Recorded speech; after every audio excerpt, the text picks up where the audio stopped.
میر چاکر گورام کا کلات پر قبضہ۔ میر چاکر اور میر گورام کو محض بلوچی رقابت اور ذاتی تعصب نے میر عمر کے خلاف لڑنے پر مجبور کر دیا۔ اب عمر کی شکست کے بعد اگرچہ وہ کلات پر قابض ہو چکے تھے، لیکن کئی وجوہات کی بنا پر وہ کلات میں بیٹھ کر حکومت نہیں کر سکتے تھے۔ سب سے پہلی وجہ یہ تھی کہ میر چاکر اور میر گورام کو حکومت کرنے کا کوئی سلیقہ نہیں تھا۔ اپنے آزاد قبائل کے ساتھ پہاڑوں اور وادیوں میں پھرنا، آبادیوں کو لوٹنا اور غارت کرنا ان کو ایک جگہ بیٹھ کر حکومت کرنے سے زیادہ پسند تھا۔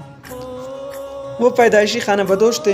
کسی جگہ پر جم کر بیٹھنا اور حکومت کرنا ان کی آزاد طبیعت پر بوجھ معلوم ہوتا تھا۔ صحرا اور کوہستان کی آزاد فضا کو وہ شہر کی پابند زندگی پر ترجیح دیتے تھے۔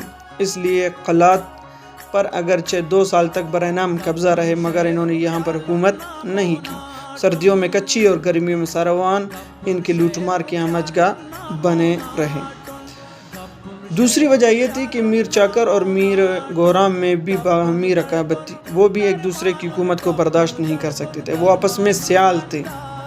بلوچی زبان میں مشہور مثل ہے کہ سیال 6 سیال کم بوت گوشائے بر، یعنی سیال اگر سیال سے کم نکلا تو اس کو کاٹ دو۔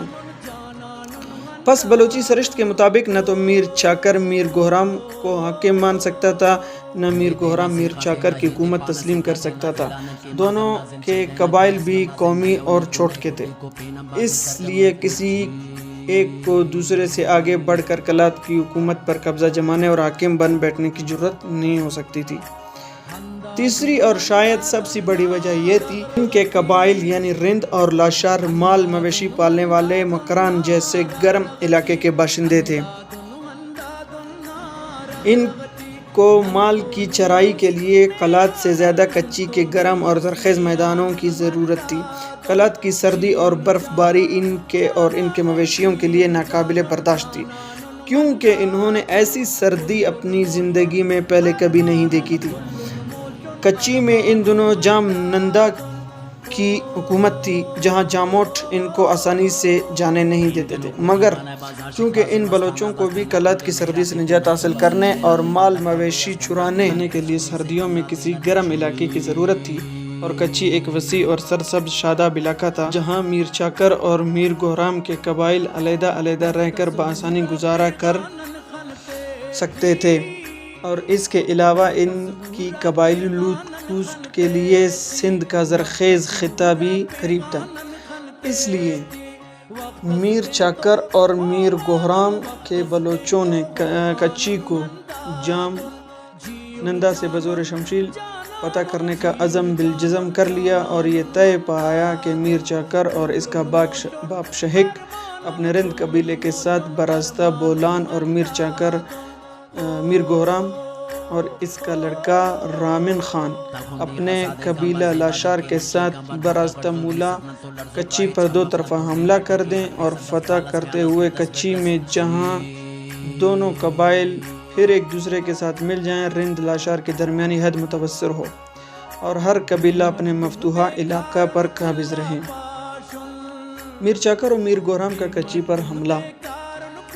گرمیوں کا موسم کلات میں گزار کر موسم خزاں میں میر چاکر اور میر گورام نے کچی پر حملے کی تیاریاں شروع کی۔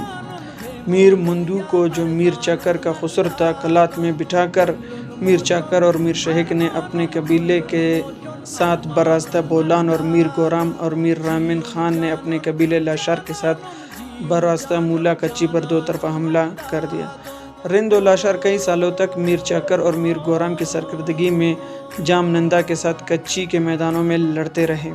بالآخر جام نندا کو مکمل شکست دے کر قبیلہ رند نے نرمک، باڑی، کرتا، ڈاڈر، سبی، بھاگ، سنی، شوران اور کچی کے شمالی حصوں کو فتح کیا، اور لاشاری قبیلے نے گوٹڑو، گاجان، گنداوا، جھل اور کچی کے تمام جنوبی حصے پر قبضہ جما لیا، اور 2 قبائل اپنے مفتوحہ علاقوں میں رہنے سہنے لگے۔ میر چاکر کا باپ میر شہک سے میں فوت ہوا اور اسے اللہ دین افغان کی گنبد میں موجودہ دمبولی اسٹیشن کے قریب دفن کر دیا۔ میر چاکر اور میر گورام نے کچی پا کر پھر کلات کا رخ نہ کیا۔ کلات پر میر مندو رند بدستور حکومت کرتا رہا، جس کا طائفہ بنا مندوانی اب بھی کلات میں موجود ہے۔ اگر آپ کو ہماری یہ ویڈیو پسند آئی ہے تو ہمارے چینل کو لائک، سبسکرائب اور بیل آئیکن کو ضرور دبائیے گا۔ بہت شکریہ۔